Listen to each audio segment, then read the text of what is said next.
ஒரு ஊரில் ஒரு ராஜா இருந்தார். அவர் அடிக்கடி காட்டுக்கு வேட்டையாட போவார். சில நண்பர்களையும் கூட அழைச்சிக்கிட்டு போவார். காட்டுக்கு போனதும் ஆளுக்கு ஒரு பக்கமாக போய் வேட்டையாடுவாங்க. சாயந்தரமாக திரும்பி வருவாங்க. மறுநாள் அரண்மனையில் உட்காந்து ஒவ்வொருத்தரும் அவங்க அனுபவங்களை எல்லாம் சொல்லிக்குவாங்க. அவங்க வீரத்துக்கு தகுந்த மாதிரி பரிசை அந்த ராஜா கொடுப்பார். இது மாதிரி ஒரு தடவை எல்லாரும் வேட்டைக்கு போயிட்டு திரும்பி வந்ததும் உட்காந்து பேச ஆரம்பிச்சிருக்கிறாங்க. ஒருத்தன் சொன்னான், தன்னுடைய வீர தீர செயலை பற்றி அளக்க ஆரம்பிச்சிட்டான். ஏன்னா அதுக்கு பரிசு கிடைக்க போகுதில்ல, அதனால். அவன் என்ன சொன்னான் தெரியுமா? அரசே, நேற்றுக்கு காட்டில் என்னாச்சு தெரியுமா? எனக்கு நேராக ஒரு சிங்கம் வாயை திறந்துக்கிட்டு வந்துட்டுது. நான் பயப்படவே இல்லை. உடனே ஒரு கல்லை எடுத்து குறி பார்த்து வீசினேன். சிங்கத்து வாய்க்குள்ளே போய் அந்த கல் மாட்டிக்கிட்டுது. அவ்வளவுதான். அந்த சிங்கம் என்னை பார்த்துட்டு பயந்துட்டு ஒரே ஓட்டமாக திரும்பி ஓடி போயிட்டுது அப்படின்னா. ஆஹா பலே அப்படின்னு எல்லோரும் கை தட்டினாங்க. ரெண்டாவது ஆள் ஒருத்தன் எழுந்திரிச்சான். அவன் சொல்ல ஆரம்பித்தான், அரசே, நான் போன வழியில் 2 பெரிய மலைப்பாம்பு கிடந்தது. என்னை முழுங்கிறதுக்கு வந்தது. நான் என்ன பண்ணேன் தெரியுமா?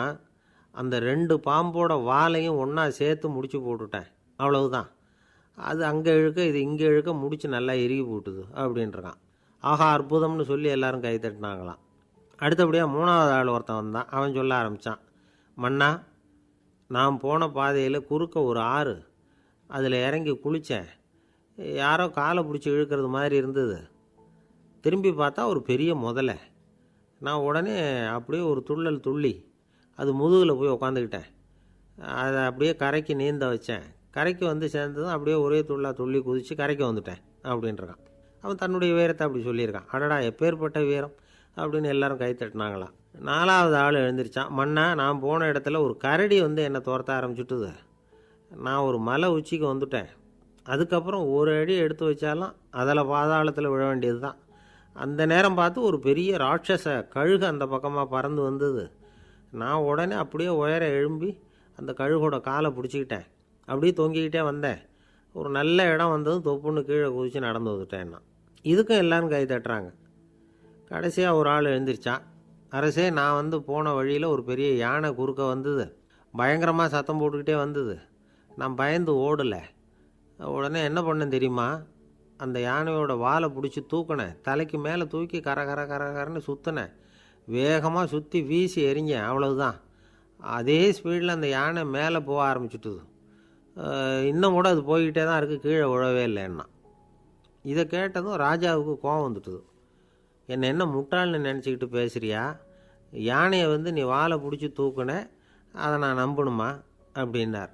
உடனே இவன் பணிவாக பதில் சொன்னான். அரசே, ஒரு சிங்கத்து வாயில் கல் மாட்டிக்கிட்டதை நம்புறீங்க.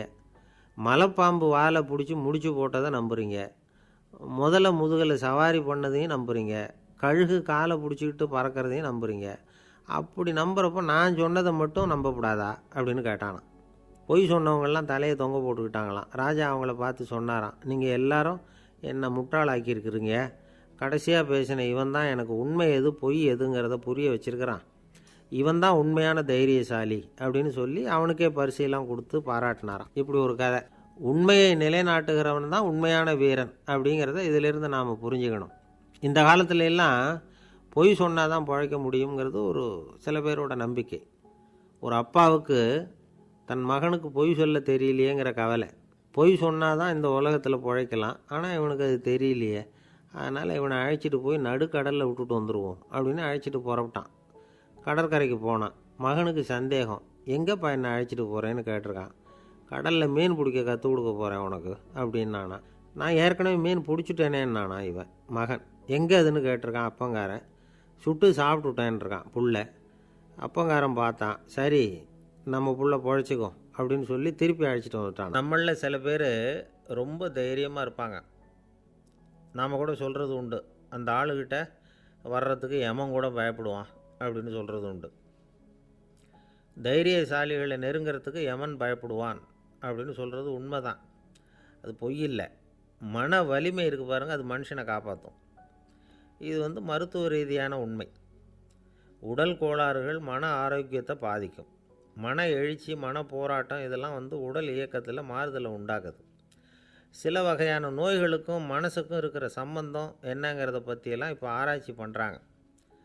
ஆஸ்மா, மூட்டு வலி, பெருங்குடல் அழற்சி, உயர் இரத்த அழுத்தம், சோரியாசிஸுங்கிற தோல் வியாதி, வயிற்று புண்ணு, இந்த தைராய்டு நச்சுத்தன்மை, இது மாதிரி நோய்களை உண்டாக்குறதுல மனசோட பங்கு என்னங்கிறத பற்றியெல்லாம் ஆய்வு பண்ணி பார்த்துருக்குறாங்க. எதுக்கு எடுத்தாலும் சோர்ந்து போகிறது, தோண்டு போகிறது, இப்படிப்பட்ட மனவாகு, அதோட யாரும் நமக்கு உதவ முடியாது அப்படிங்கிற மனோபாவம், கைவிடப்பட்ட மனநிலைமை, இதெல்லாம் நோயோட தீவிரத்தை ரொம்ப அதிகரிக்க செய்யுதான். இவங்கெல்லாம் அந்த கை கால் வலிக்குது, உடம்பு அசதியாக இருக்குது, தூக்கம் வரல, முதுகு வலிக்குது, உடம்புல உணர்ச்சி குறையுது, கை கால் விரல்லாம் மரத்து போகுது, இப்படி ஏதாவது சொல்லிக்கிட்டு டாக்டர்களை தேடி வந்துக்கிட்டு இருப்பாங்க. நெஞ்சு வலி யாருக்கு வருது தெரியுமா? பதற்றம், போட்டி மனப்பான்மை, அளவுக்கு அதிகமான வேகம், துடிப்பு, பேராசை, இதுலேயும் கட்டுப்பாடு, நேரம் தவறாமை, அப்புறம் இதெல்லாம் உள்ள மனவாக உள்ளவங்க இருக்கிறாங்கல்ல, அவங்க பெரும்பாலும் நெஞ்சு வலிக்கு ஆளாயிடுறாங்களாம். ஃப்ரீட்மேன் அப்படிங்கிறவர் நிறைய ஆராய்ச்சியெல்லாம் பண்ணி பார்த்துட்டு இதை உறுதிப்படுத்தியிருக்கிறார். அவர் பண்ணின ஆராய்ச்சியில் என்னெல்லாம் தெரிய வந்தது தெரியுமா? பொறுப்பு அதிகம் உள்ளவங்களுக்கு கண்டிப்பாக இரத்த அழுத்தம் வரும், அதிகமாக இருக்குமா. அதே மாதிரி கண்டிப்பாக இருக்கிறாங்கல்ல, அவங்களுக்கும் இரத்த அழுத்தம் அதிகரிக்குமா. இரத்த அழுத்தம் தனக்கு அதிகமாக இருக்குங்கிறத தெரிஞ்சுக்கிட்டவங்க தலைவலி, மயக்கம், இந்த தலை சுத்தல், அசதி, இது மாதிரியான உணர்வுகளை அவங்களுக்கு வந்துடும், அது மாதிரி உணர்வு. ஆனால் உண்மை என்ன தெரியுமா? இதெல்லாம் இரத்த அழுத்தத்தினால இல்லை, இரத்த அழுத்தம் கட்டுப்பாட்டுக்குள்ளே இருந்தால் கூட இவங்க இப்படி நினைக்கிறாங்களாம். இதுக்கு காரணம் மனசு தான் அப்படிங்கிறார் அவர். சில பேர் எப்படி தெரியுமா? ஒருத்தர் மாரடைப்பால் இறந்து போனார் அப்படின்னு கேள்விப்பட்டால் போதும், இறந்து போகிறதுக்கு காரணம் இதயம்தான் அப்படிங்கிற பீதியால், இதய தளர்ச்சி அப்படிங்கிற மனநோயால் பாதிக்கப்படுறார். இவங்கெல்லாம் அடிக்கடி தங்களுடைய இதய பகுதியை தொட்டு பார்த்துக்குவாங்க, நாடியை பிடிச்சி பார்த்துக்குவாங்க, அடிக்கடி மூச்சை உள்ளுக்கு இழுத்து வெளியில் விட்டு வலி வருதா அப்படின்னு பார்த்துக்கிட்டு இருப்பாங்க. வேறு எங்கேயாவது வலிச்சா கூட நெஞ்சை வலிக்குதா அப்படின்னு பார்ப்பாங்க. நெஞ்சு வலிக்குதுன்னு கூட சில பேர் சொல்ல ஆரம்பிச்சிருவாங்க. ஆஸ்மாவுக்கும் மனசுக்கும் சம்பந்தம் உண்டு. தீர்வு காண முடியாத மன போராட்டங்கள் எல்லாத்துக்கும் அடுத்தவங்களையே சார்ந்து இருக்கிற மனநிலை, இதெல்லாம் ஆஸ்மாவினுடைய தீவிரத்தை அதிகப்படுத்திடும். பயம், இது எப்படின்னா என்ன நடக்குமோங்கிற பதற்ற நிலை, அப்புறம் இந்த பயம், இதெல்லாம் சுவாசித்தலை அதிகரிக்க செய்யுது இல்லையா. இதனால் இரத்தத்தின் காரத்தன்மை அதிகமாகி நோயின் தீவிரமும் அதிகமாகுது. மன போராட்டம், மனக்கவலை, மன இறுக்கம், இதெல்லாம் தோல் வியாதியை தூண்டி விடுதான். இது மாதிரி இன்னும் எவ்வளவோ இருக்குது. அதனால் இன்றைக்கி நமக்கு தேவை என்னென்னா மன வலிமை, மலர்ந்த முகம், இது ரெண்டும் இருந்துட்டுதுன்னா பலவிதமான நோய்கள் நம்மக்கிட்ட நெருங்கி வராது. டாக்டர், என்ன நெருங்காமல் இருக்கிறதுக்கு நான் ஒரு காரியம் பண்ணுறேன் அப்படின்னார் ஒருத்தர். அவர் என்ன அர்த்தத்தில் சொன்னார்னா, டாக்டர் அவரை நெருங்காமல் இருக்கிறதுக்கு அவர் ஒரு காரியம் பண்ணுறாராம். நண்பர்கிட்ட சொன்னார். நண்பர் கேட்டார், அது என்ன காரியம் பண்ணுற அப்படின்னு கேட்டார். தினம் ஒரு ஆப்பிள் பழம் சாப்பிட்றேன்னார் அவர். ஏன்னா ஆங்கிலத்தில் ஒரு பழமொழி சொல்லுவாங்கள்ல, an apple a day keeps doctor away அப்படிம்பாங்க. ஒரு ஆப்பிள் பழம் சாப்பிட்டா டாக்டர் விலகியே இருப்பார், டாக்டர்கிட்ட போக வேண்டிய அவசியம் இருக்காது அப்படிங்கிறதுக்காக அந்த பழமொழி சொல்கிறது. என்ன, நான் யாருமே நெருங்காமல் இருக்கிறதுக்கு நான் ஒரு காரியம் பண்ணுறேன்னார் இன்னொருத்தர். டாக்டர் நெருங்காமல் இருக்கிறதுக்கு ஆப்பிள் பழம் சாப்பிட்றேன்னார் அவர். என்னை யாருமே நெருங்காமல் இருக்கிறதுக்கு நான் ஒரு காரியம் பண்ணுறேன்னார் இன்னொருத்தர். அது என்னன்னு கேட்டோம். தினம் ஒரு பூண்டு சாப்பிட்றேன்னார். ஏ கார்லிக் எ டே கீப்ஸ் எவ்ரிபடி அவே அப்படின்னு அதுக்கு ஒரு புது விளக்கமும் கொடுத்தார்.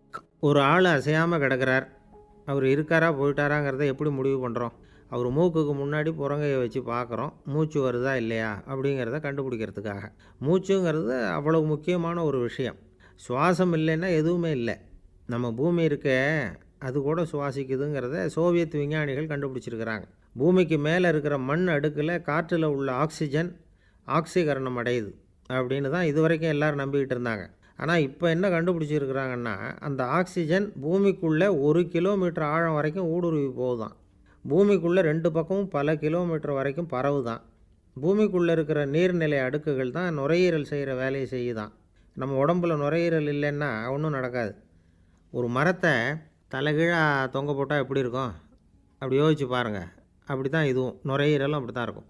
வலது பக்கம் ஒன்று, இடது பக்கம் ஒன்று. வலது பக்கம் நுரையீரல் கொஞ்சம் பெருசாக இருக்கும். நுட்பமான நரம்பு குழாய்கள் அதில் இருக்கும்.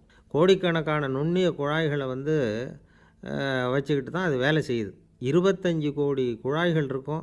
அதை அப்படியே முழுசாக பிரித்து பரப்புனா ஒரு டென்னிஸ் கோர்ட்டில் பாதி பரப்பளவு இருக்குமா. நுரையீரல் நிறம் கருஞ்சிவப்பு தான். புகை அதிகமாக உள்ளே போச்சுன்னா அது கருப்பாயிடுது. காற்றுல உள்ள பிராணவாயுவை இது இழுத்து எடுத்துக்கிட்டு ரத்தத்தை சுத்தப்படுத்துகிற முக்கியமான வேலையை இது செய்யுது. அசுத்த காற்றை வெளியில் அனுப்பி வச்சுருது. ஒருத்தர் வேகமாக ஓடி வரார், அவருக்கு மூச்சு இறைக்கும். பயங்கரமாக எதையாவது பார்த்து விடுறார், உடனே மூர்ச்சை ஆகிடுவார். இது மாதிரி சமயங்களில் வேறு எந்த தூண்டுதலும் இல்லாமல் நுரையீரல் தானாகவே இயங்கும். இப்படி ஒரு அவசியம் ஏற்படுறப்போ இயக்கத்தை தூண்டி விடுற முக்கியமான இணைப்பு மூளைக்கு கீழே முதுகு எலும்புக்கு மேற்பகுதியில் இருக்குது. அது உடனே சுவாசத்துக்கு அவசர உதவியை கொடுக்குது. இப்போ ஒருத்தர் பேசாமல் உட்காந்துருக்கார். இந்த சமயத்தில் அவருக்கு 1 பங்கு காற்று தேவைப்படுதுன்னு வச்சுக்கோங்க. அவர் எழுந்திரிச்சு நடக்கும் பொழுது 1.5 மடங்கு தேவைப்படும். ஓடினார்னா 3 மடங்கு தேவைப்படும். படுத்துருக்கிறப்ப அரை மடங்கு தான் தேவைப்படும். இதுக்கு நிமிஷத்துக்கு 16 தடவை மூச்சு விட்டாகணும். இப்படி சாதாரணமாக உள்ளே இழுக்கிற காற்று கொஞ்சம்தான் இருந்தாலும் இது மாதிரி 8 மடங்கு காற்றை உள்ளே இழுத்து வச்சுக்கிற சாமர்த்தியம் நுரையீரலுக்கு இருக்குதான்.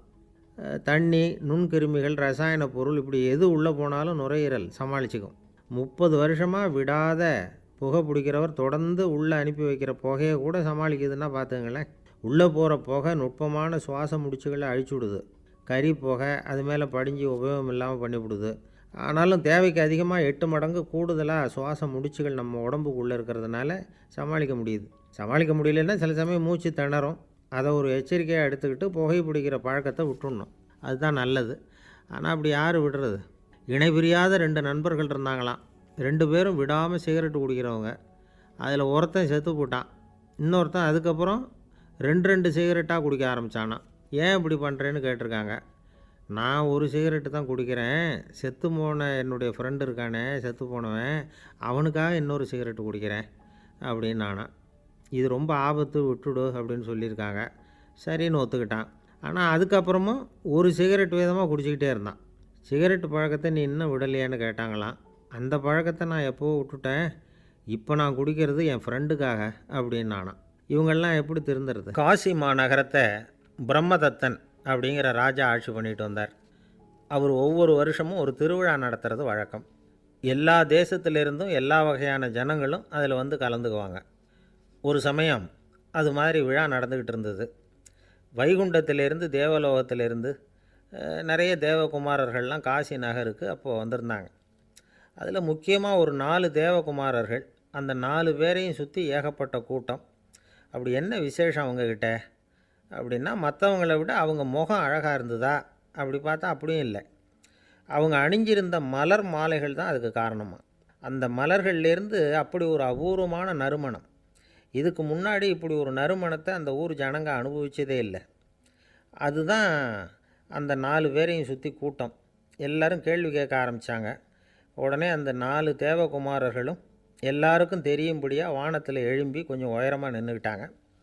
கீழே நின்றுக்கிட்டு இருந்த அரசன்லேருந்து ஆண்டி வரைக்கும் ஒருத்தர் பாக்கி இல்லாமல் ஒரே குரலில் எல்லாரும் அவங்கள பார்த்து, எங்களுக்கும் இது மாதிரி மாலையை போட்டுக்கணும்னு ஆசையாக இருக்குது, அதுக்கு நீங்கள் தான் அருள் பண்ணணும் அப்படின்னு கேட்டுக்கிட்டாங்க. மாலை போட்டுக்கிறதுனா எல்லாருக்கும் ஆசையாக தானே இருக்கும். அந்த 4 தேவகுமாரர்களில் ஒருத்தர் புத்தர் பிரான்.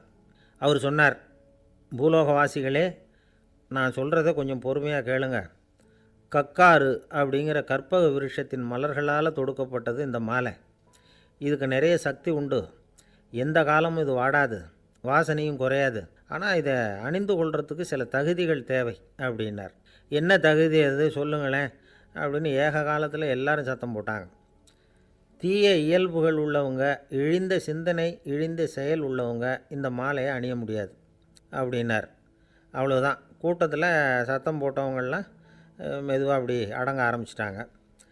இன்னொரு தேவகுமாரன் சொன்னார், அடுத்தவங்க பொருளை அபகரிக்காதவன், அடுத்தவங்களுக்கு கெடுதல் பண்ணக்கூடிய பொய் பேசாதவன், பேராசையினால் கெட்ட வழியில் பொருள் ஈட்ட நினைக்காதவன் இந்த மாலையை போட்டுக்கலாம் அப்படின்னார். கூட்டத்திலேருந்து யாரும் முன்னுக்கு வரல. ஒரே ஒரு ராஜகுரு மட்டும் கொஞ்சம் முன்னாடி வந்தார். பெரியவர், படித்தவர். அவர் எனக்கு தகுதி இருக்குது அந்த மாலையை போட்டுக்கிறதுக்கு அப்படின்னார்.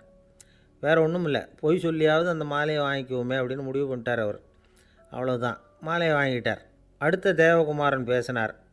யாருக்கு திடமான அறிவும் மனமும் இருக்குதோ, யாருக்கு நல்ல காரியங்களில் அசையாத ஈடுபாடு இருக்குதோ, நல்ல அரிய பொருள்களை தனியாக தான் மட்டும் அனுபவிக்க விரும்பாதவர் யாரோ அவர் முன்னாடி வந்து இந்த மாலையை வாங்கிக்கலாம் அப்படின்னார். அந்த தகுதியும் எனக்கு இருக்குன்னார் ராஜகுரு. மாலையை வாங்கி போட்டுக்கிட்டார். இன்னொரு ராஜகுமாரன் பேச ஆரம்பித்தார். அறநெறியில் செல்வம் சேர்க்கணும், ஆடம்பர பொருள்களுக்கு அடிமையாகக்கூடாது, வெற்றி அடைஞ்சாலும் கர்வம் வரக்கூடாது, அப்படிப்பட்டவங்க இந்த மாலையை போட்டுக்கலாம்னார். துணிஞ்சு பொய் சொல்லி அதையும் வாங்கி கழுத்தில் போட்டுக்கிட்டார் இந்த ராஜகுரு. இன்னொரு ராஜகுமாரன் சொன்னார். சான்றோர்களை நிந்திக்காதவங்க, புறம் பேசாதவங்க இந்த மாலையை போட்டுக்கலாம்னார். அதையும் வாங்கி போட்டுக்கிட்டார். திருவிழா முடிஞ்சுது, எல்லோரும் திரும்பி போயிட்டாங்க.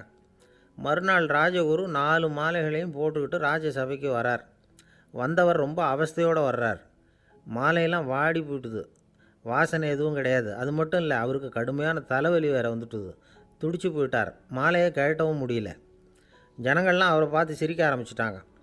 என்னத்துக்கு ஆசைப்படணும், ஏன் இப்படி கஷ்டப்படணும் அப்படின்னு. ராஜா பார்த்தார். மறுபடியும் விழாவுக்கு ஏற்பாடு பண்ணினார். தேவகுமாரர்கள்லாம் வந்தாங்க. ராஜகுரு வந்தார். மக்கள் முன்னிலையில் அவங்க காலில் விழுந்தார், மன்னிப்பு கேட்டுக்கிட்டார். இந்த மாலையை போட்டுக்கிற தகுதி எனக்கு இல்லை. தகுதி இல்லாத ஒருத்தன் தகாத தகுதியை பொய் மூலம் பெறணும்னு ஆசைப்படுறாங்களே, அவங்களுக்கெல்லாம் என்னுடைய தண்டனை ஒரு எச்சரிக்கையாக இருக்கட்டும்னார். அதுக்கப்புறம் தேவகுமாரர்கள் அவர் கழுத்தில் இருக்கிற மாலையை கழட்டினாங்களாம். அந்த மாலைகளும் பழையபடி மனம் கொடுக்க ஆரம்பிச்சுட்டு தான். இதிலேருந்து நாம் தெரிஞ்சுக்க வேண்டியது என்னென்னா, நமக்கு தகுதி இல்லாத ஒரு கௌரவம் நம்மக்கிட்ட தானாக வந்தால் கூட அதை வந்து தவிர்த்து விடுறது தான் நல்லது. அதுதான் புத்திசாலித்தனம். ஒருத்தர் வந்தார். சார், எங்கள் இலக்கிய மன்ற விழாவுக்கு நீங்கள் வந்து தலைமை தாங்கணும்னார். உடனே இவர் சொன்னார், பேச்சாளர், சார், இலக்கியத்தை பற்றி பேசுகிற தகுதி எனக்கு இல்லையே அப்படின்னார். உடனே அவர் கூப்பிட வந்தவர் சொன்னார், அந்த தகுதி உங்களுக்கு இல்லைங்கிறது எங்களுக்கும் தெரியும் சார், அதனால தான் உங்களை தலைமை தாங்க கூப்பிட்றேன் அப்படின்னார். அது சரி, தலைமைன்னா அதுக்கு இவர் என்ன தான் அர்த்தம் பண்ணுறாருன்னு தெரியல. ஒரு ஜென் துறவி, அவருக்கு ரொம்ப வயசாகிட்டுது, கடைசி காலம். நண்பர்களெல்லாம் கூப்பிட்டார். நண்பர்களே, நான் வந்து வித்தியாசமான முறையில் சாகணும்னு ஆசைப்பட்றேன், அதுக்கு ஏதாவது யோசனை சொல்லுங்களேன் அப்படின்னு கேட்டாராம். நண்பர்கள் சிரித்தாங்க. என்ன பேச்சு பேசுகிறீங்க, சாவறதுங்கிறது என்ன விளையாட்டுத்தனமான காரியமா அப்படின்னு கேட்டிருக்காங்க. அந்த துறவி கொஞ்ச நேரம் யோசனை பண்ணார். அப்புறம் கேட்டாராம், இது வரைக்கும் யாராவது நடந்துக்கிட்டே இறந்துருக்குறாங்களா அப்படின்னாராம். எல்லாரும் இல்லைன்னாங்களாம். ஒருத்தர் மட்டும் சொல்லியிருக்கார், அப்படியும் ஒருத்தர் இறந்துருக்கிறதாக ஒரு கதையில் படிச்சிருக்கிறேன், ஒரு ஞானியால் தான் அப்படியெல்லாம் செய்ய முடியும் அப்படின்னு அவர் சொன்னாராம். சரி, அப்படின்னா அந்த முறை நமக்கு வேணாம், நின்றுக்கிட்டே யாராவது உயிரை விட்டுருக்காங்களா அப்படின்னு விசாரித்தாராம்.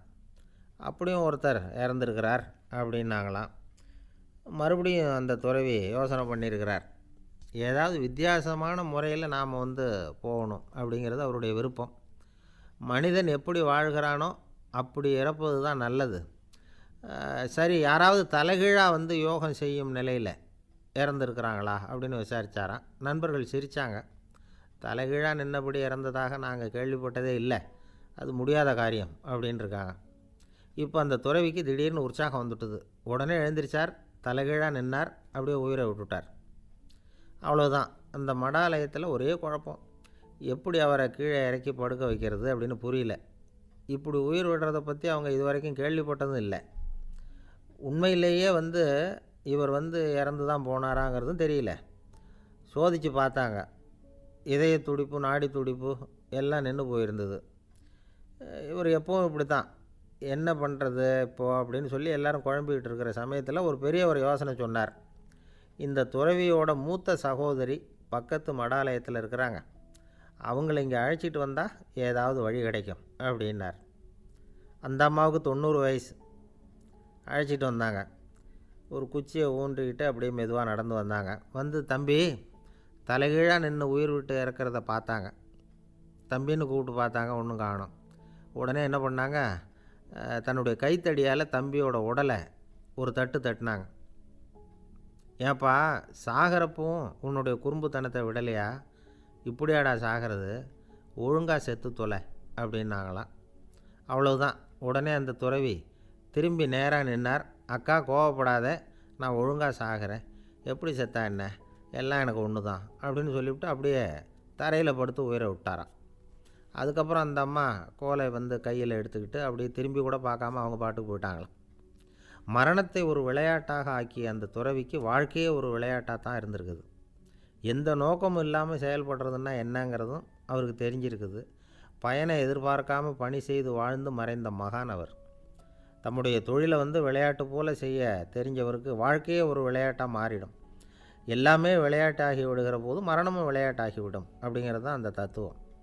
ஆனால் அதுக்கு முன்னாடி உங்களுக்குள்ளே இருக்கிற உண்மையான நடிகனை நீங்கள் அடையாளம் கண்டுபிடிக்கணும். நீங்கள் நடிக்க வேண்டியதே இல்லை, நீங்கள் ஏற்கனவே நடிச்சுக்கிட்டு தான் இருக்கிறீங்க.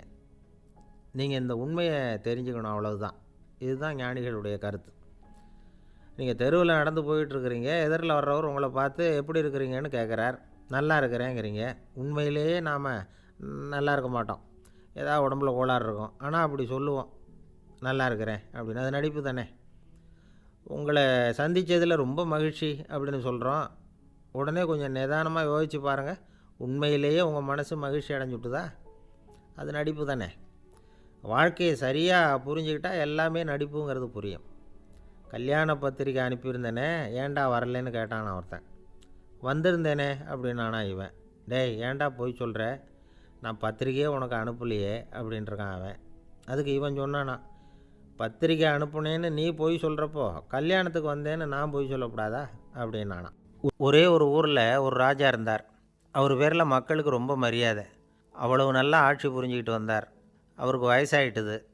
அதனால் ஒரு நாள் அமைச்சரை கூப்பிட்டார். இதை பாருங்கள், எனக்கு வயசாகிட்டுது, அதனால் இந்த அரச பொறுப்பையெல்லாம் நீங்கள் ஏற்றுக்குங்க அப்படின்னார்.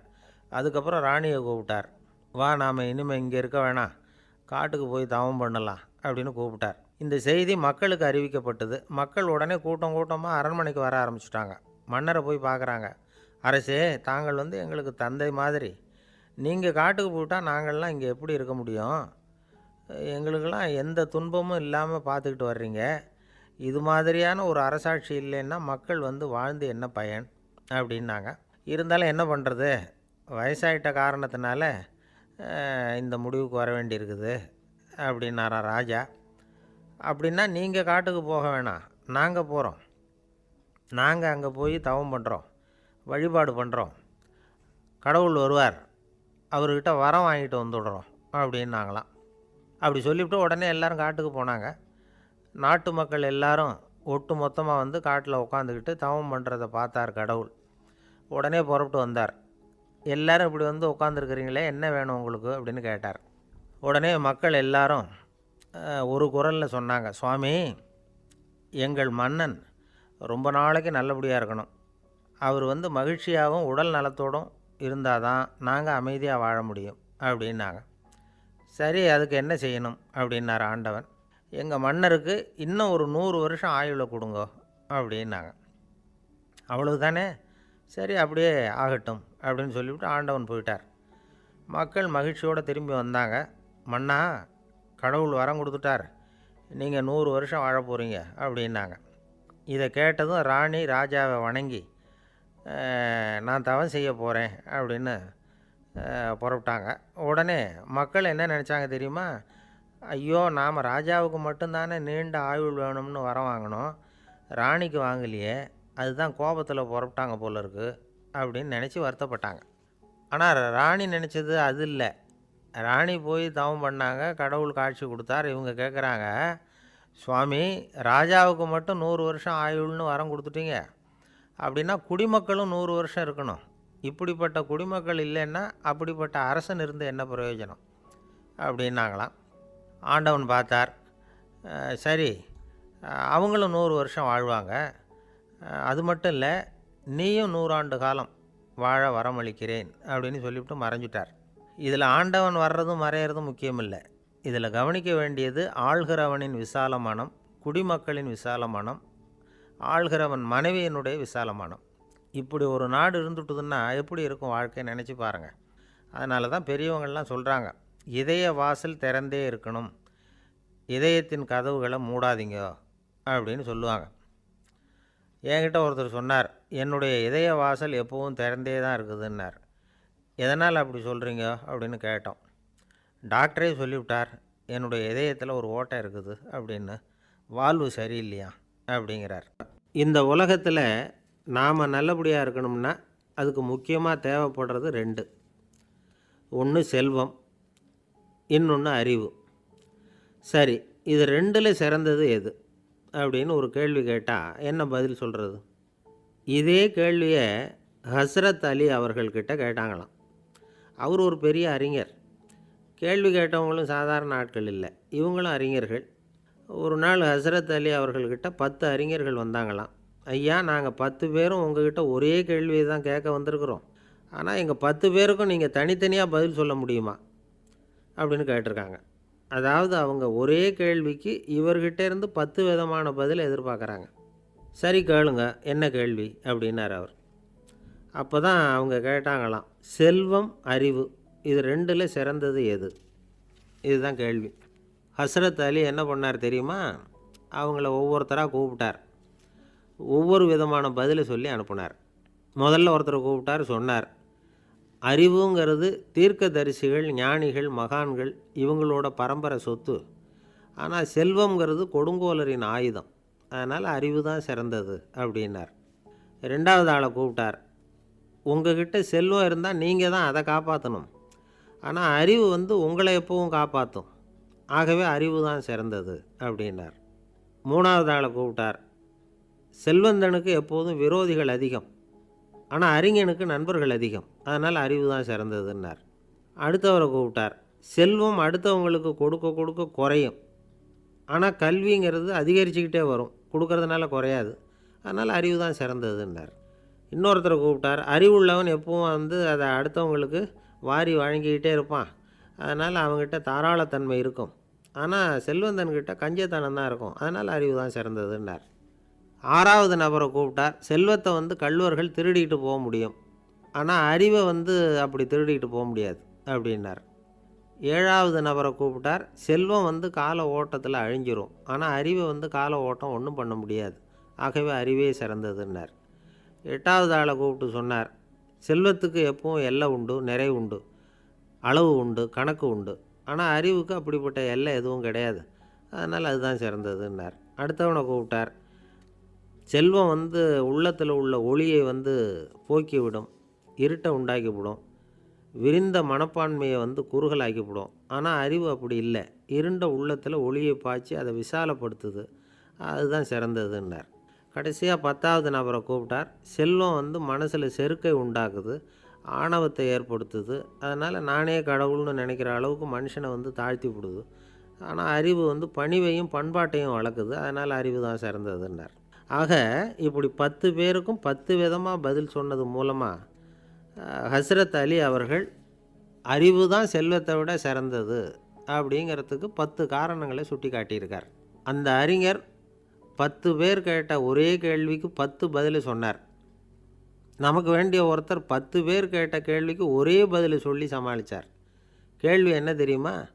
என்கிட்ட வாங்கின கடனை எப்போயா திருப்பி கொடுக்க போகிற? இதுதான் அந்த 10 பேரும் கேட்ட ஒரே கேள்வி. இந்த மாதம் 26ஆம் தேதி தந்துடுறேன் அப்படிங்கிற ஒரே பதில் சொல்லி அவ்வளவு பேரையும் இவர் அனுப்பி வச்சுட்டாராம். எல்லாரும் போனதுக்கப்புறம் இவரை தனியாக கூப்பிட்டு கேட்டிருக்கிறாங்க, அது என்ன சார் கணக்கு, 26ஆம் தேதி அன்னைக்கு என்ன அதிசயம் நடக்க போகுது அப்படின்னு கேட்டிருக்காங்க. அதிசயம் அன்னைக்கு இல்லை, அதுக்கு நாளே நடக்க போகுதுன்னாராம். விவரமாக சொல்லுங்கன்னு இருக்காங்க. வேறு ஒன்றும் இல்லைங்க, 26ஆம் தேதி தானே எல்லாரையும் வர சொல்லியிருக்கிறேன், அதுக்கு நாளே நான் புறப்பட்டு தலைமறைவாயிட போகிறேன் அப்படின்னாராம் ரொம்ப பெருமையாக. துருக்மேனியாவில் அஷ்காபாத் அப்படின்னு ஒரு நகரத்தில் ஒரு புவியியல் விஞ்ஞானி இருந்தார். அவர் ஒரு நாய்க்குட்டி வளர்த்தார். ஒரு நாள் முன்னிரவு நேரம் ஒரு மேஜைக்கு முன்னாடி உட்காந்து அந்த விஞ்ஞானி ஏதோ கணக்கு போட்டுக்கிட்டு இருக்கிறார். அவருக்கு ஒரு சின்ன பெண் குழந்தை, அது தொட்டிலில் தூங்கிட்டு இருக்குது. அந்த நாய்க்குட்டியும் ஒரு மூலையில் படுத்து அது பாட்டுக்கு தூங்கிட்டு இருந்தது. ஒரே அமைதி. அந்த நேரத்தில் திடீர்னு அந்த நாய்க்குட்டி துள்ளி எழுந்திரிச்சிது, நேராக குழந்தைகிட்ட ஓடிச்சு. அந்த குழந்தைய அது போட்டிருந்த ட்ரெஸ்ஸோடு சேர்த்து கவ்வி தூக்குச்சு, தூக்கிக்கிட்டு வாசல் பக்கம் ஓடிச்சு. நாய்க்குட்டி குழந்தைய கவ்வி தூக்க முடியுமாங்கிற சந்தேகம் உங்களுக்கு இல்லையா? நீங்கள் நம்ம ஊர் நாய்க்குட்டியவே பார்த்து பழக்கப்பட்டிருக்கீங்க. அதனால் நம்புறதுக்கு சிரமமாக இருக்கும். அந்த ஊர்லெலாம் அது வந்து ரொம்ப ஸ்ட்ராங்காக இருக்கும். ஒரு ஏதோ கண்ணுக்குட்டி மாதிரி இருக்கும். விஞ்ஞானி அதை பார்த்துட்டார். உடனே அந்த நாய்க்கு வந்து வெறி பிடிச்சிட்டுதுன்னு முடிவு பண்ணிவிட்டு தன்னோட கை துப்பாக்கியை எடுத்தார். எடுத்துக்கிட்டு ஓடி வந்தார். அவர் வெளியில் வந்து நாய்க்குட்டி எங்கே அப்படின்னு பார்த்து தேடுறார். அந்த நேரத்தில் அந்த வீடு வந்து இடிஞ்சு விழுது. காரணம் பூமி அதிர்ச்சி. இப்படி பூமி அதிர்ச்சி உண்டாக போகுதுங்கிறது அந்த நாய்க்குட்டிக்கு முன்னாடியே தெரிஞ்சு போச்சு. அதுதான் குழந்தைய தூக்கிட்டு வெளியில் ஓடி வந்திருக்குது. அது மூலமாக அந்த குடும்பத்தையே காப்பாற்றியிருக்குது அந்த நாய்க்குட்டி. இந்த சம்பவம் நடக்கிறதுக்கு 3 நாளைக்கு முன்னாடியே சில பிராணிகளுக்கு இப்படி நடக்க போகுதுங்கிறது தெரிஞ்சிருக்குதான். ஆமாம், அந்த நகரத்தில் 3 நாளைக்கு முன்னாடியே பாம்பு, பல்லி இதெல்லாம் அது தங்கியிருந்த வலையை விட்டு வெளியில் ஓடி வந்துட்டுது. அதே மாதிரி அங்கே இருந்த புறாவெல்லாம் பறந்து போயிடுச்சான். இதே மாதிரி யுகோஸ்லோவியாவில் கூட ஒரு நகரம். அங்கே ஒரு நாள் ராத்திரி ஒரு மிருக காட்சி சாலையில் திடீர்னு ஒரு பெரிய கலவரம், கூச்சல், குழப்பம். அங்கே இருந்த கழுதை, புலி, யானை, பறவை எல்லாம் கண்ணாபின்னான்னு கத்த ஆரம்பிச்சுட்டுது. நேர் யானை அதுக்குன்னு போடப்பட்டிருந்த தடுப்பையே தாண்டி குதித்து வெளியில் வந்துட்டு தான். மறுநாள் தான் எல்லாருக்கும் விஷயம் புரிஞ்சுது. அடுத்த நாள் காலையில் அங்கே பூமி அதிர்ச்சி உண்டாயிட்டுது. இப்போ பாருங்கள், அதாவது மனுஷனை போய் தீர்க்கதரிசி அது இதுன்னு சொல்லிகிட்டு இருக்கிறோம். இவனை விட அது பரவாயில்லைன்னு தோணுது. அதாவது மிருகங்கள் ஒன்று நடக்க போகுதுங்கிறத முன்னாடியே புரிஞ்சுக்குதே. சரி, இதெல்லாம் எப்படி அது முன்கூட்டி புரிஞ்சுக்குது? அதுதான் படைப்பு ரகசியம். அதை கண்டுபிடிக்கிறதுக்கு தான் மனுஷன் வந்து ஆராய்ச்சி பண்ணிகிட்டு இருக்கிறான். விஞ்ஞானிகளோட ஆராய்ச்சியெல்லாம் ஒரு பக்கம் இருக்கட்டும், வீட்டுக்குள்ளேயே சில ஆராய்ச்சி பண்ணி பாருங்களேன். இப்போ சில யோசனை சொல்லி அதை சோதனை பண்ணி பாருங்க அப்படின்னு ஒருத்தர் சொன்னாராம். அதாவது இப்போ மழை வருமா வராதா அப்படின்னு தெரிஞ்சுக்கணுமா, உடனே ஒரு பூனைக்குட்டி பின்னாடியே மெதுவாக போய் அது என்ன செய்யுதுன்னு கவனித்து பார்க்கணும். பூனைக்குட்டி தன்னோட பாதத்தினால சுகத்தில் வந்து அப்படி கீறிக்கிட்டு இருக்கும். அப்படி கீறினா கண்டிப்பாக மழை வரும். சில சமயம் பூனைக்குட்டி அப்படியே மல்லாந்து படுத்துக்கிட்டு பாதத்தை உயர தூக்கும், அப்படியும் இப்படியும் புரளும். இப்படி செஞ்சதுன்னா அன்னைக்கும் மழை இருக்காது. அதனால் முன்னாடி இருந்தது மழை வர்றதுக்கு அறிகுறி, இது மழை இல்லைங்கிறதுக்கு அறிகுறி. பறவைகள், பிராணிகள் இதுகளோட நடவடிக்கைகளை பார்த்துட்டு அதையெல்லாம் அடிப்படையாக வச்சு தான் காலநிலையை கண்டுபிடிக்கிற கருவிகளை கண்டுபிடிச்சிருக்கிறாங்க. வாத்து இருக்குல்ல, சில சமயம் தன்னோட அலகை தன்னோட இறகுகளில் அப்படியே புதைச்சிக்கும். அப்படி செஞ்சால் குளிர்காலம் வரப்போகுதுன்னு அர்த்தம். பருவநிலை குளிராக மாறப்போகுதுங்கிறதுக்கு இதுதான் அறிகுறி. சிட்டுக்குருவி இருக்குதுல்ல, அதெல்லாம் புழுதியில் உழுந்து புரளும். சிறகுகளை வந்து படபடன்னு அடிச்சுக்கும். அப்படி செஞ்சால் மழை வரப்போகுதுன்னு அர்த்தம். ஒன்று மட்டும் நாம் நல்லா தெரிஞ்சுக்கணும். இயற்கையின் சீற்றம்னு சொல்கிறோம் இல்லையா, இயற்கை ஏன் நம்ம மேலே கோவப்படுது? இயற்கையை நாம் அனுசரித்து போகிறதில்ல, அதனால் கோவப்படுது. காடுகளை அழிக்கப்படாது, விலங்குகளை கொல்லக்கூடாது, இயற்கை ஏற்படுத்தி வச்சுருக்கிற சமநிலையை கெடுக்கக்கூடாது. அதை புரிஞ்சுக்கிட்டு வாழ்ந்தோம்னா பூமியும் நடுங்காது, நாமளும் நடுங்க வேண்டிய அவசியம் இருக்காது. ஒருத்தர் இருந்தார், சாராய கடைக்கு போனாராம். நிறைய சாப்பிட்டார். அப்புறம் சொன்னார், இது ரொம்ப அற்புதமான சரக்கு போல் இருக்குது. உள்ளே போன உடனே இந்த பூமியே நடுங்கிறது மாதிரி இருக்குது எனக்கு அப்படின்னாராம். இதுக்கு கடைக்காரர் சொல்லியிருக்கார், நீங்கள் சாப்பிட்டது வெறும் பச்சை தண்ணி தாங்க, இப்போ ஏற்பட்டிருக்கிறது நிஜம் பூமி அதிர்ச்சி அப்படின்னார். என்னை விட யோக்கியம் இந்த உலகத்தில் வேறு யாரும் இல்லை சார் அப்படின்னார் ஒருத்தர். அவரை விட அயோக்கியன் வேறு யாரும் இருக்க முடியாதுங்கிற முடிவுக்கு கேட்டவங்க வந்துட்டாங்களாம். மனுஷனுக்கு இருக்கிற ஒரு மிகப்பெரிய குறையே தன்கிட்ட இருக்கிற குறை அவனுக்கு தெரியாமல் போகிறது தான். ஆனால் அடுத்தவங்ககிட்ட இருக்கிற குறை இவனுக்கு தெளிவாக தெரிஞ்சிடும். ஒரு ஒட்டகம் ஒரு கொக்கை பார்த்து ஒரு கேள்வி கேட்டு தான். என்ன கேள்வி தெரியுமா? உன் கழுத்து ஏன் இப்படி வளைஞ்சி போயிருக்குது அப்படின்னு கேட்டிருக்கு. இதுக்கு உடம்பே வளைச்சல். இது போய் கொக்கை கிண்டல் பண்ணுது. இன்றைக்கி மனித சுபாவமும் கிட்டத்தட்ட இப்படி தான் இருக்குது. இந்த உலகத்தில் குறையில்லாத மனிதர்கள் யாரும் கிடையாது, நாம் உள்பட. அப்படிங்கிறத முதல்ல நாம் நல்லா புரிஞ்சுக்கணும். ஒரு ஊரில் ஒரு விற்பனை நிலையம் இருந்தது. செல்ல பிராணிகளை விற்பனை செய்கிற நிலையம் அது. நாய், கிளி, பூனை இப்படி நிறைய வச்சு விற்பனை பண்ணிகிட்டு இருக்கிறாங்க. நாய்க்குட்டி விற்பனை செய்கிற பகுதியில் ஒரு சிறுவன் நின்றுக்கிட்டு இருந்தான். விற்பனை செய்கிற ஆளுக்கிட்ட விலை கேட்டுக்கிட்டு இருந்தான். அதோ இருக்குதே அந்த நாய்க்குட்டி என்ன விலை அப்படின்னு கேட்டானா. 1000 ரூபா அப்படின்னாரான். சரி, அது வேணாம், இது என்ன விலைன்றிருக்கான். 500 ரூபா அப்படின்னாரான். இந்த சின்ன பையன் கையில் வச்சுருந்தது வெறும் 50 ரூபா தான். அதனால் இதை விட குறைச்சலாக கிடைக்குமான்னு பார்த்துருக்கான். அந்த கடையில் ஒரு மூலையில் சரியாக கவனிக்கப்படாமல் ஒரு நாய்க்குட்டி படுத்து கிடந்தது. பாவமாக கத்திக்கிட்டு இருந்தது. அதை பார்த்ததுமே இவனுக்கு அது ரொம்ப பிடிச்சி போச்சு. உடனே அந்த கடைக்காரரை பார்த்து, அதுவும் அந்த மூலையில் படுத்து கிடக்குதே அந்த நாய்க்குட்டி என்ன விலை அப்படின்னு கேட்டிருக்கான். தம்பி, அது ஒரு கால் ஊனம், அதனால் அது உன்னோட குதித்து விளையாடவோ ஓடுறதோ அதால் முடியாத காரியம் அப்படின்ட்டுருக்கார் அவர். அது தெரிஞ்சு தாங்க கேட்குறேன், அதோட விலை என்ன அதை மட்டும் சொல்லுங்களேன் அப்படின்ட்டுருக்கான். தம்பி, இது வந்து கால் ஊனம் உள்ள ஒரு நாய். இதை போய் காசு கொடுத்து வாங்கிறதுக்கு யாராவது பிரியப்படுவாங்களா? இதை நான் உனக்கு இலவசமாகவே தர்றேன், எடுத்துகிட்டு போ அப்படின்னாராம். இதை கேட்டதும் அந்த சிறுவனுக்கு கோவம் வந்துட்டு தான். நீங்கள் ஒன்றும் சும்மா கொடுக்க வேணாம், இந்தாங்க 50 ரூபா, இதை வச்சுக்கிட்டு நாய்க்குட்டியை கொடுங்க அப்படின்ட்டுருக்கான். அவருக்கு ஒன்றும் புரியல, ஆச்சரியமாக இருந்தது. சரின்னு பணத்தை வாங்கிட்டு நாய்க்குட்டியை தூக்கி கொடுத்தார்.